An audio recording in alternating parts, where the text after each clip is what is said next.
Marami nagsasabi mga idol na hindi daw totoong boses niya yan. Duda pa.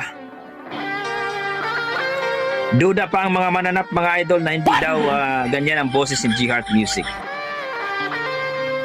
Naniwala ba kayo dyan mga idol? Fire, baby, fire.